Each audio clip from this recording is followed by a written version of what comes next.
The first sign something was wrong came at 3:47 hours when the tower lost contact with Warthog 7. Static filled the frequency where Captain Delara Ghost, Cowrie's voice should have been, reporting her return from a routine reconnaissance mission over the contested valleys of eastern Afghanistan. The Flight Ops Center at Bagram Air Base fell silent except for the persistent hum of radios cycling through emergency frequencies, searching for any trace of the missing A-10 Thunderbolt II. Major Rick Hallbrook, the squadron commander, stood behind the radio operator's chair, his weathered face illuminated by the green glow of radar screens. He'd sent Cowrie out alone despite protocol recommendations for two-ship formations. The brass wanted to minimize flight hours, cut costs, and Cowrie had volunteered. She always volunteered. That was the problem with Ghost. She took the missions nobody else wanted, flew them flawlessly, then disappeared back into the shadows of the ready room before anyone could offer genuine praise. "Sir, we've got nothing on any guard frequencies," Sergeant Williams reported, adjusting his headset.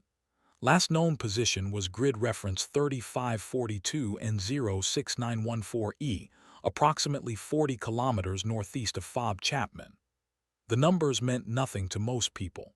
To Hallbrook, they represented a maze of jagged peaks and hidden valleys where aircraft went to die. Outside the operations center, the pre-dawn darkness of the Hindu Kush mountains pressed against the windows like black velvet.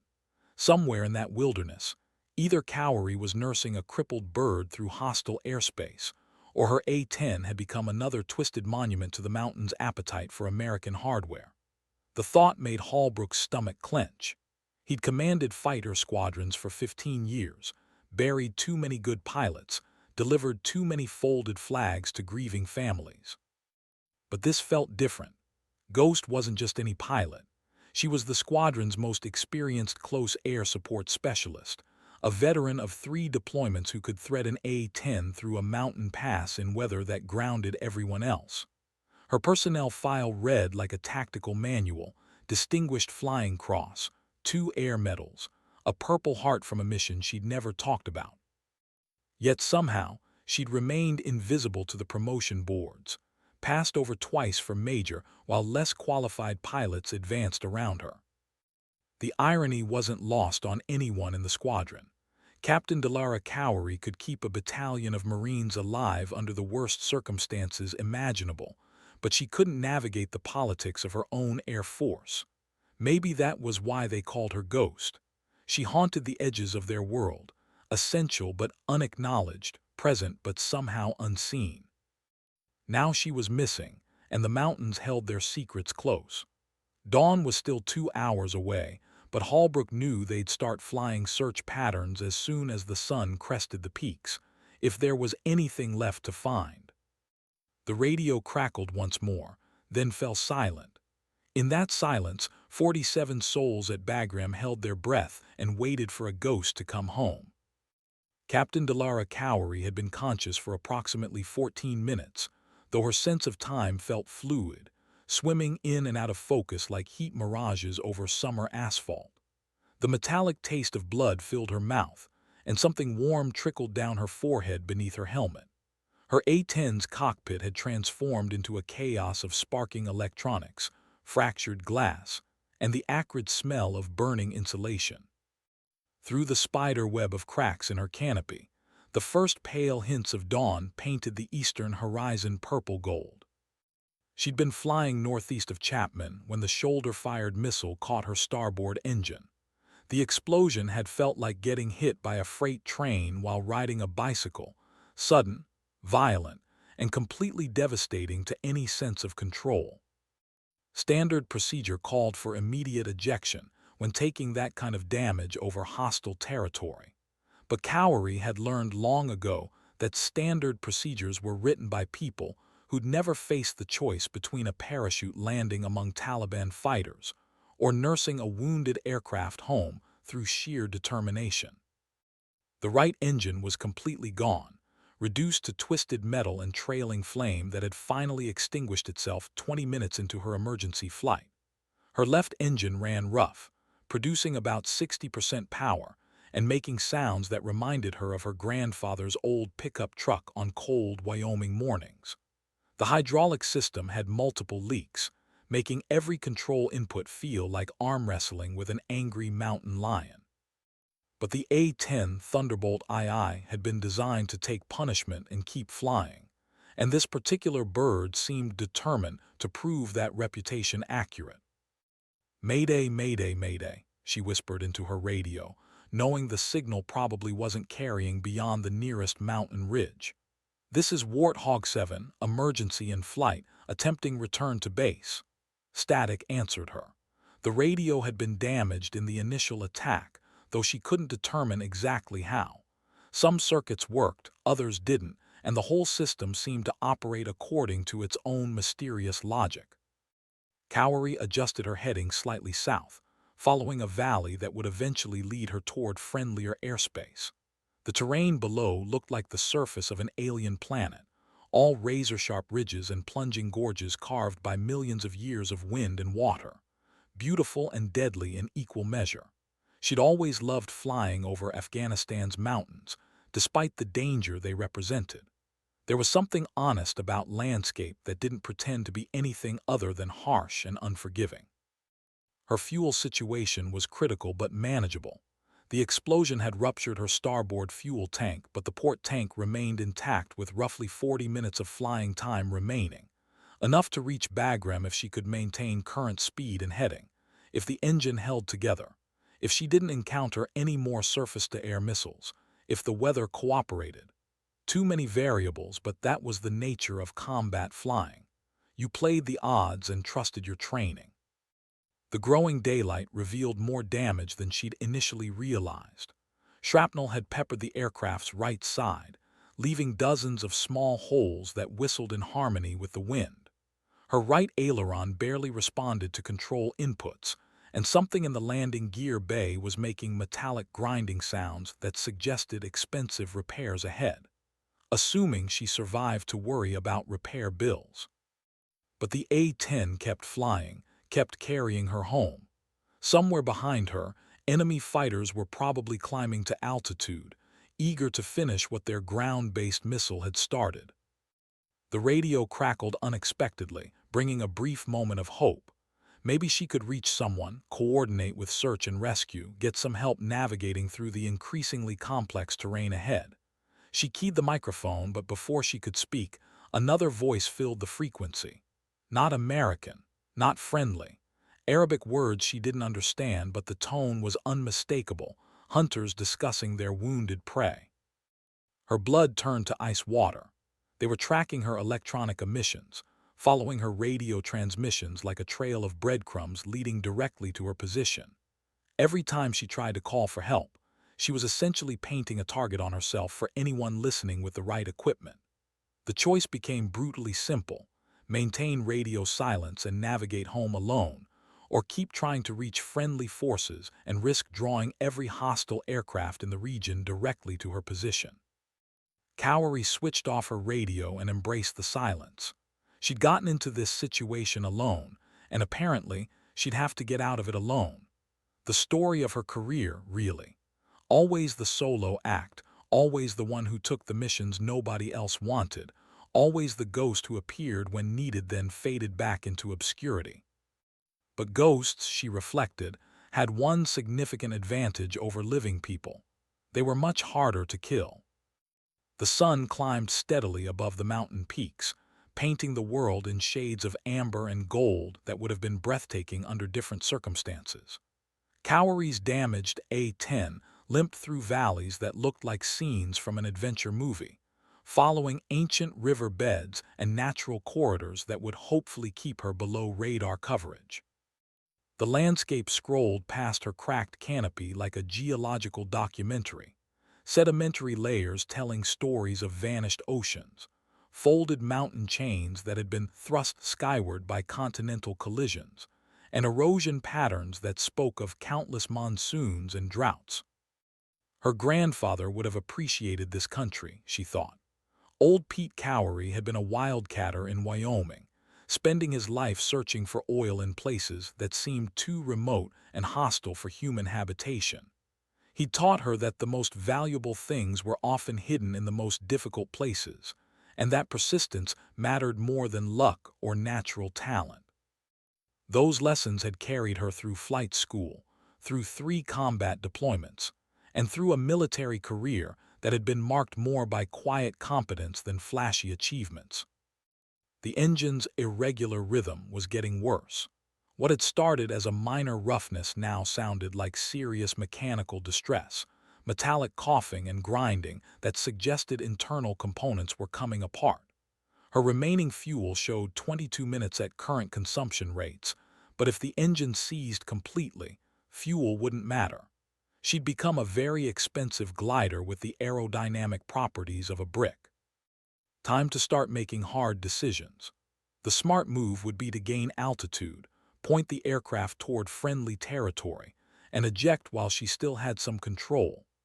Standard survival training called for pilots to get as high as possible before punching out, maximizing the distance they could glide under canopy and potentially reaching safer landing zones.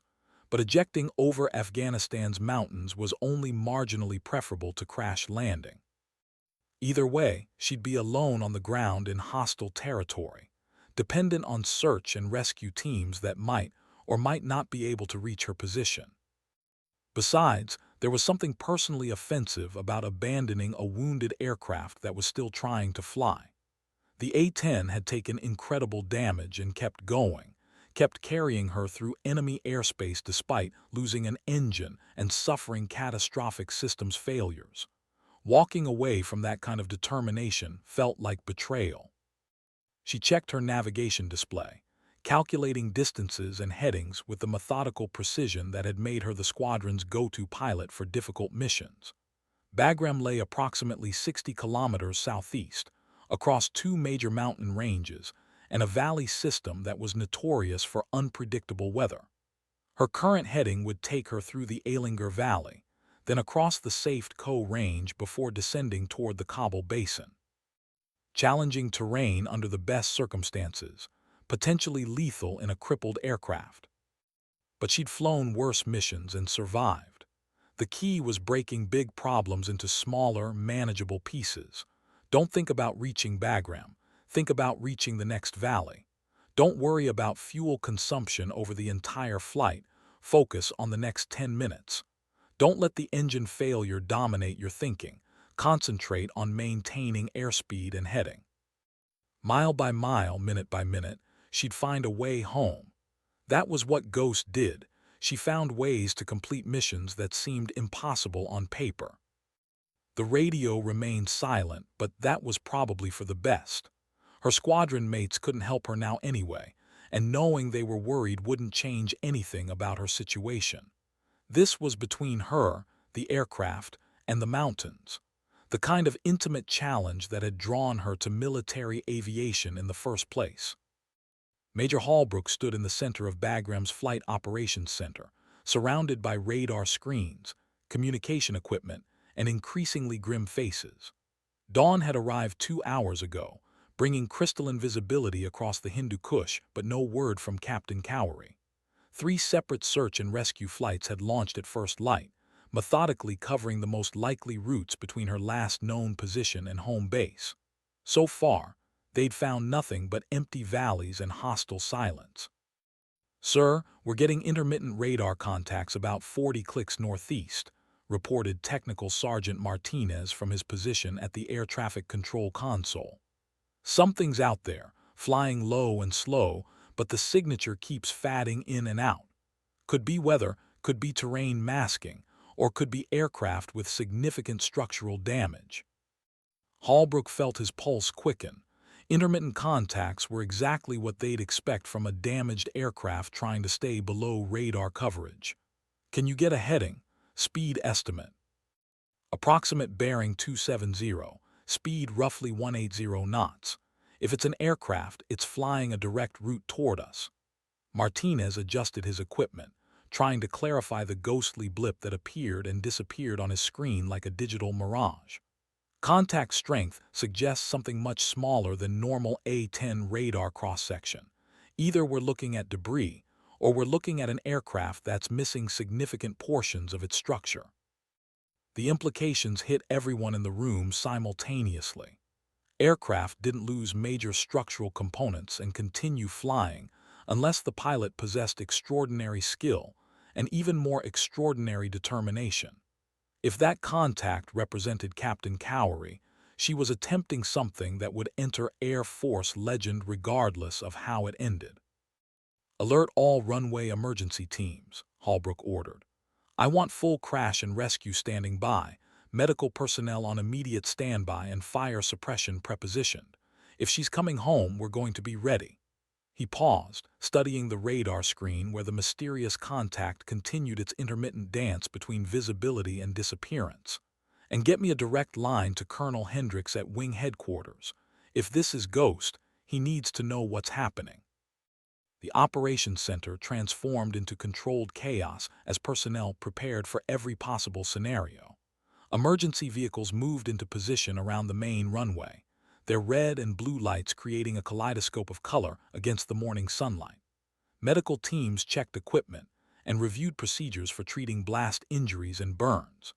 Air traffic controllers cleared all unnecessary flights from Bagram's airspace, creating a sterile corridor for whatever was approaching from the northeast. In the middle of this activity, Holbrook found himself thinking about the woman who might or might not be flying that damaged contact toward home.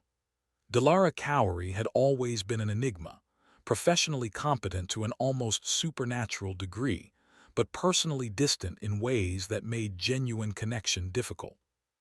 She completed every mission successfully, followed every regulation precisely, and somehow managed to remain invisible to the promotion system that should have recognized her obvious talents. He tried to mentor her, offering advice about career development and the importance of building relationships with senior officers. Her responses had been polite but noncommittal, as if she were listening to suggestions about a life that didn't really belong to her. Eventually, he'd stopped trying to change her approach and simply accepted that Captain Cowery operated according to her own internal logic. Maybe that was why she'd volunteered for yesterday's solo reconnaissance mission. Maybe she preferred the simplicity of flying alone, making decisions without committee input or political considerations. Maybe she'd found something pure in the relationship between pilot, aircraft, and mission that couldn't be replicated in the complex social environment of squadron life. "Contact becoming stronger and more consistent," Martinez announced. "Bearing 265, distance approximately 28 kilometers. If it's her, she'll be in visual range within 15 minutes." The radio crackled, filled with static and interference that made communication nearly impossible. Through the electronic chaos, a voice emerged, faint, distorted, but unmistakably human. "Bagram Tower, Warthog 7, emergency approach, hydraulic failure, single engine." Holbrook grabbed the microphone. "Warthog 7, this is Bagram Tower. We have you on radar and are standing by to assist. State your condition and intentions." More static then. "Tower, Ghost, bringing her home. Request straighten approach runway 21. Emergency equipment standing by." The words sent electricity through the operations center. She was alive, she was flying, and she was attempting a landing that would either be miraculous or catastrophic. There wouldn't be much middle ground. The mountainous terrain northwest of Bagram had never looked more beautiful or more threatening to Captain Delara Cowery. Her wounded was now flying on determination, prayer, and approximately 8 minutes of remaining fuel. The left engine had developed an alarming tendency to surge and backfire, producing momentary power losses that made her stomach drop toward her boots. But somehow, impossibly, it kept running, kept pulling her through valleys that seemed designed to trap and destroy aircraft. She could see Bagram now, a geometrical interruption in the natural landscape that represented safety, medical attention, and the end of the longest 90 minutes of her life. The runway stretched ahead like a concrete lifeline, surrounded by emergency vehicles whose flashing lights looked like earthbound stars in the morning sunlight. Beautiful sight, but landing was going to present challenges that made her engine problems seem simple by comparison. Her hydraulic system had failed completely about 10 minutes ago, leaving her with manual flight controls that required the strength of a weightlifter and the precision of a surgeon. Every control input demanded her full attention and significant physical effort. The rudder barely responded. The ailerons felt like they were moving through molasses, and her elevator control was so stiff that climbing or descending required both hands on the stick and her full body weight behind every movement. More problematically, she had no idea what condition her landing gear was in.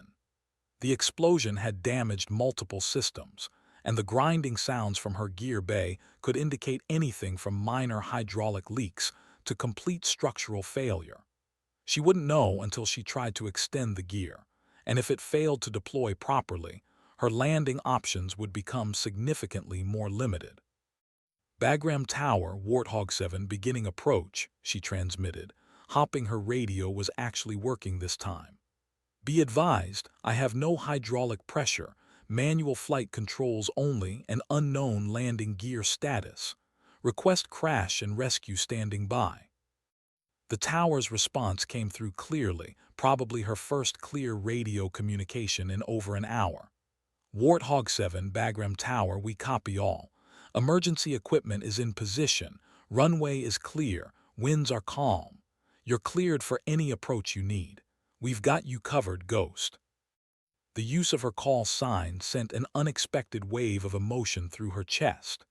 These people were waiting for her, prepared to help her, treating her return as something worth celebrating rather than just another routine landing.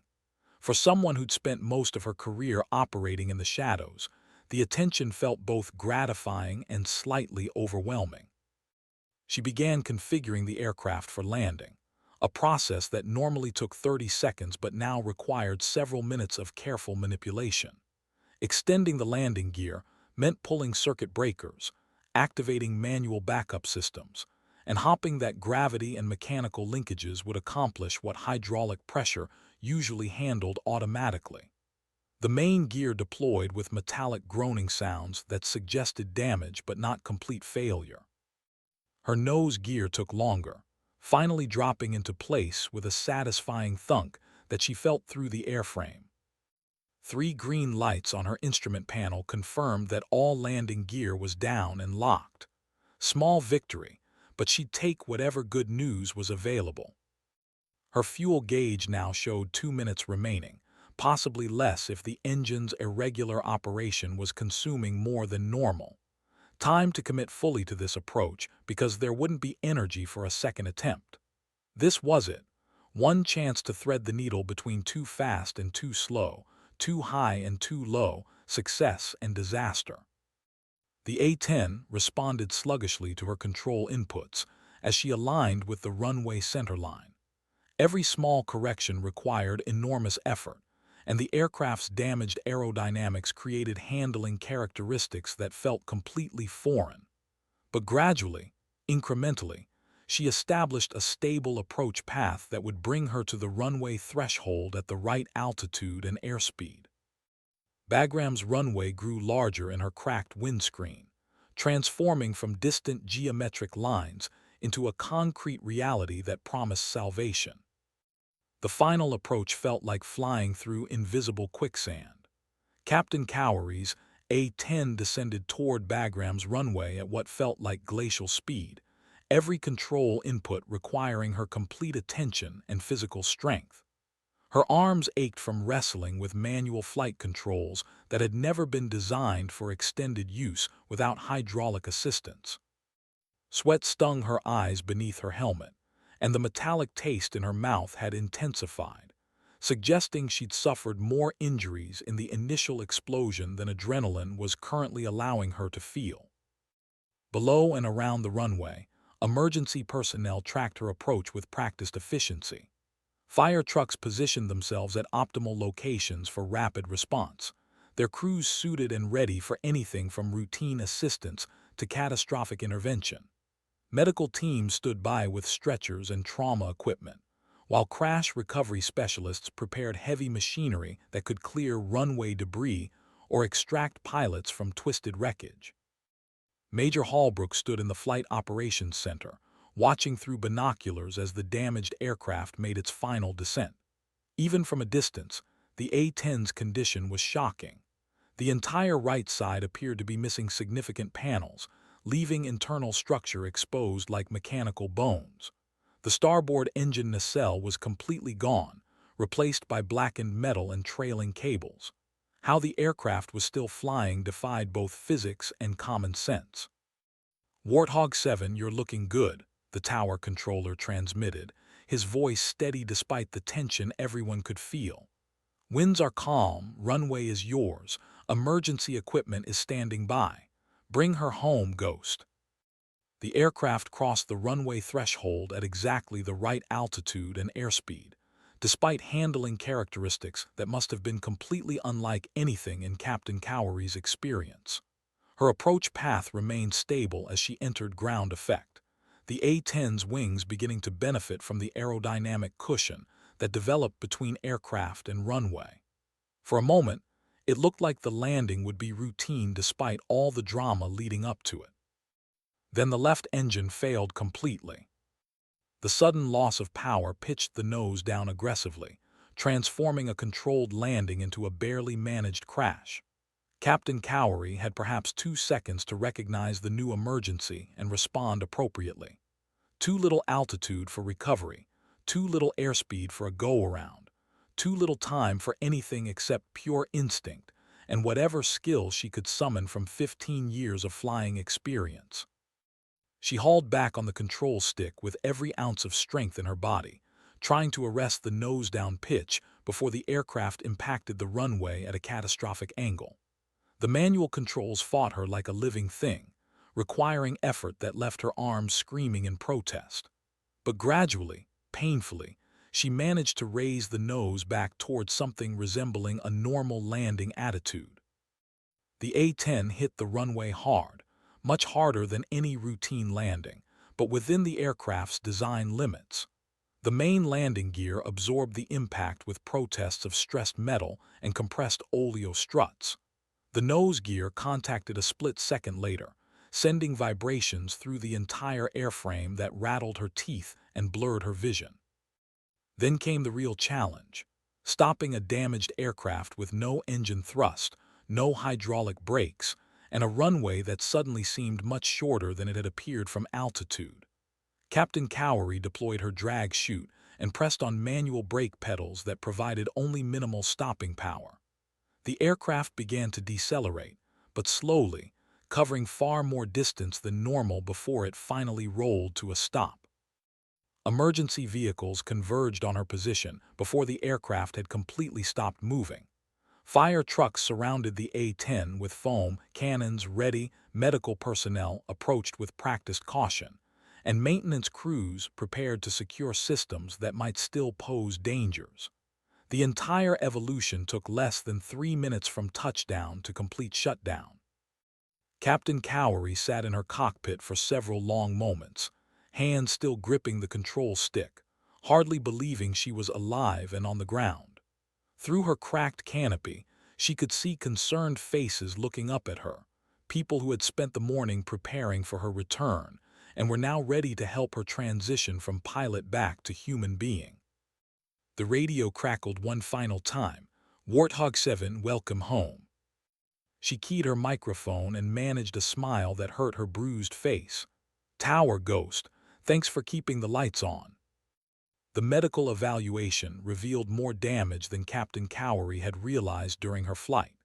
Concussion from the initial explosion, 3 cracked ribs, multiple lacerations from flying debris, and burns on her right forearm where hot metal had contacted her flight suit.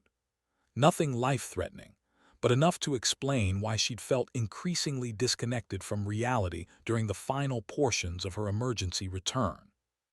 The flight surgeon prescribed immediate rest, pain medication, and observation for signs of delayed traumatic stress. But first, there was the debriefing. Major Holbrook sat across from her in the squadron's briefing room, a digital recorder between them and a stack of official forms that would eventually become part of aviation history. The Air Force loved documentation almost as much as it loved flying, and emergency incidents like this one generated paperwork that would circulate through headquarters for months. "Let's start from the beginning," Holbrook said, his voice carrying a warmth that hadn't been there during previous official interactions. "You were conducting reconnaissance over grid reference 3542 and 06914E when you took the missile hit. Walk me through what happened next."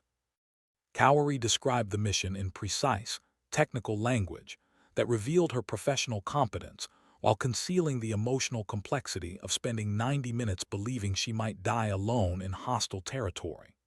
She explained her decision to attempt return rather than eject, detailed her navigation choices and fuel management, and outlined the aircraft's progressive system failures with the methodical precision of someone who'd been trained to observe and remember under extreme stress. "Why didn't you punch out?" Holbrook asked at one point.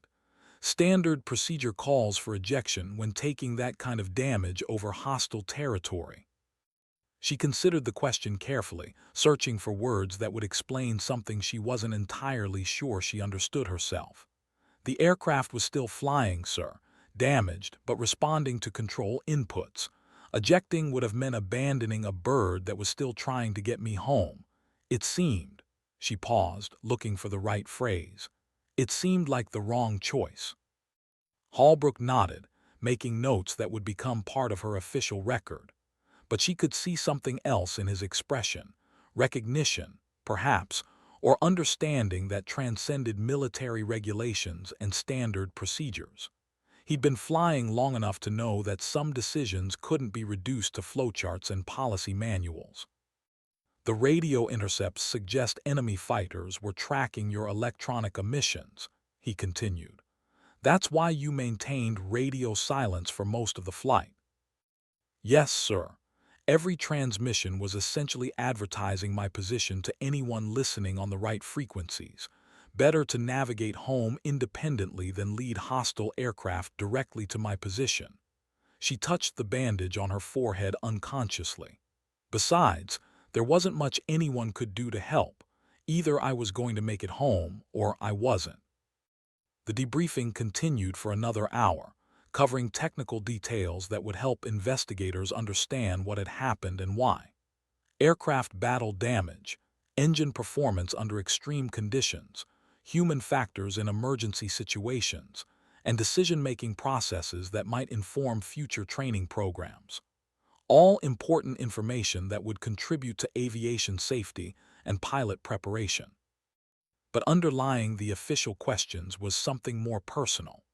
Holbrook was clearly grappling with the realization that he'd nearly lost one of his most capable pilots, and that her extraordinary performance under life-threatening conditions had gone largely unrecognized during her regular duties. The woman sitting across from him had just accomplished something that would be discussed in aviation circles for decades. Yet she'd been passed over for promotion twice, and remained essentially invisible within the squadron's social dynamics. "One more question," he said as the formal interview concluded. "How do you feel about what happened? I mean personally, not professionally." Cowery was quiet for several moments, staring at her hands while she processed everything that had occurred over the past 24 hours. "Grateful, sir. Grateful to be alive. Grateful for the aircraft that brought me home. Grateful for the people who were waiting when I landed." She looked up, meeting his eyes directly, "and maybe a little surprised that anyone noticed I was gone." The comment hung in the air between them, carrying implications that extended far beyond the immediate emergency. Holbrook realized he was looking at someone who'd spent years being competent, reliable, and essentially overlooked by an institution that claimed to value exactly those qualities. Something would have to change. Heroes shouldn't be invisible, and pilots who performed miracles deserved recognition that matched their contributions. Word of Captain Cowery's emergency return spread through military aviation circles with the speed of afterburner ignition. Within hours, her story was being discussed in briefing rooms from Ramstein to Nelly's, from the Pentagon to forward operating bases across Afghanistan. The details grew more dramatic with each retelling. A single-engine approach in a hydraulically failed aircraft, manual flight controls throughout an hour-long emergency, navigation through hostile territory without radio communication, and a landing that represented the intersection of skill, determination, and pure luck. But the most remarkable aspect wasn't the technical achievement, impressive though it was. What captured everyone's attention was the quiet competence of a pilot who'd been hiding in plain sight for years. Captain Delara Ghost Cowery had been performing at exceptional levels throughout her career, while somehow remaining invisible to promotion boards and recognition systems that should have elevated her long ago. The squadron's younger pilots began asking questions that revealed uncomfortable truths about their own perceptions. How had they failed to recognize that the quiet woman who took unwanted assignments and completed difficult missions was actually one of the most skilled aviators any of them had ever flown with? Why had her call sign, Ghost, been treated as a reference to her low profile rather than her extraordinary ability to accomplish the impossible? Lieutenant Colonel Sarah Chen from Wing Headquarters arrived 3 days after the incident to conduct a more comprehensive investigation. Her reputation preceded her, a former F-16 pilot who transitioned to personnel development, known for identifying and promoting exceptional talent regardless of how well it fit traditional military stereotypes. If anyone could unpack the complexities of Captain Cowery's career trajectory, it would be Chen. "I've reviewed your file," Chen said during their initial meeting, a stack of documents spread across the conference table between them. 3 deployments, Distinguished Flying Cross, 2 Air Medals, Purple Heart, and performance evaluations that consistently rate you as exceptional. Yet you've been passed over for promotion twice and remained essentially unknown outside your immediate squadron. That doesn't happen by accident. Cowery shifted uncomfortably in her chair, unsure how to respond to direct questioning about issues she'd learned to navigate through quiet acceptance rather than confrontation. "I've focused on mission accomplishment rather than career development, ma'am. Maybe that was a mistake." "No," Chen replied firmly. "Focusing on mission accomplishment is exactly what we want from our officers. The mistake was made by people who failed to recognize what they were looking at." She leaned forward, her expression intense. "Tell me about the assignments you've volunteered for over the past 3 years." The conversation that followed revealed a pattern that should have been impossible to miss. Solo reconnaissance flights over hostile territory, close air support missions in weather that grounded other aircraft, night operations in mountainous terrain, training sorties with new pilots who needed mentoring, maintenance test flights on aircraft with questionable mechanical status. Any mission that other pilots considered too dangerous, too difficult, or too unglamorous somehow ended up being flown by Captain Cowery. "You've been carrying a disproportionate operational load," Chen observed, making notes that would eventually become part of a comprehensive report. "Taking risks that should have been distributed among multiple pilots. That's not sustainable from either a personnel management or safety perspective." Cowery found herself defending choices that she'd never really examined. "Someone has to fly those missions, ma'am. If I can do it safely and effectively, why not me?" "Because you're not expendable, Captain. Because your skills and experience represent institutional knowledge that can't be easily replaced. Because treating exceptional performers as if they're invisible sends exactly the wrong message to everyone else in the organization." Chen's voice carried frustration that wasn't directed at Cowery personally. "We've been wasting one of our best assets through simple failure to pay attention." The investigation would continue for several more weeks, examining systemic issues that extended beyond any individual case. But sitting in that conference room, both women understood that something fundamental had shifted. The pilot who'd been invisible for years had suddenly become impossible to ignore. Recognition came in forms that Captain Cowery had never experienced and wasn't entirely comfortable accepting. Wing headquarters recommended her for the Distinguished Flying Cross with Valor device, an honor reserved for aerial achievement under combat conditions involving extreme personal risk.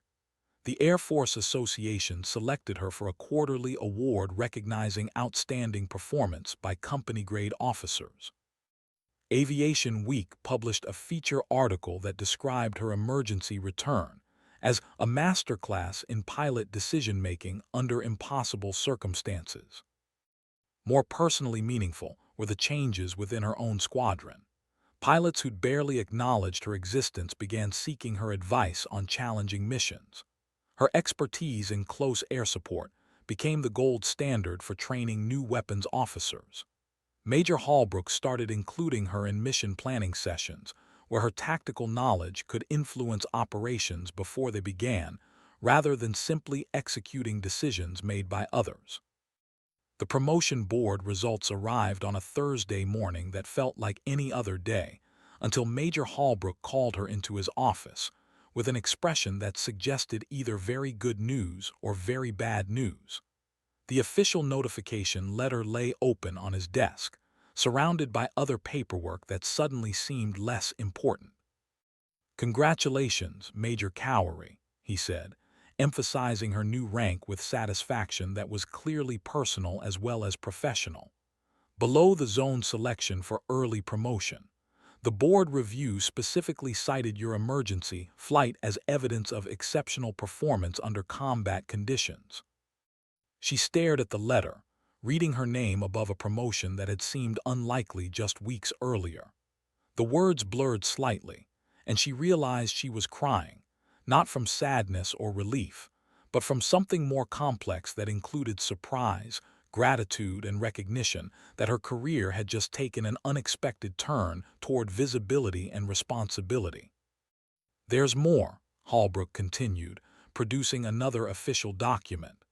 "You've been selected for the Air Force Weapons School, with follow-on assignment as an instructor pilot.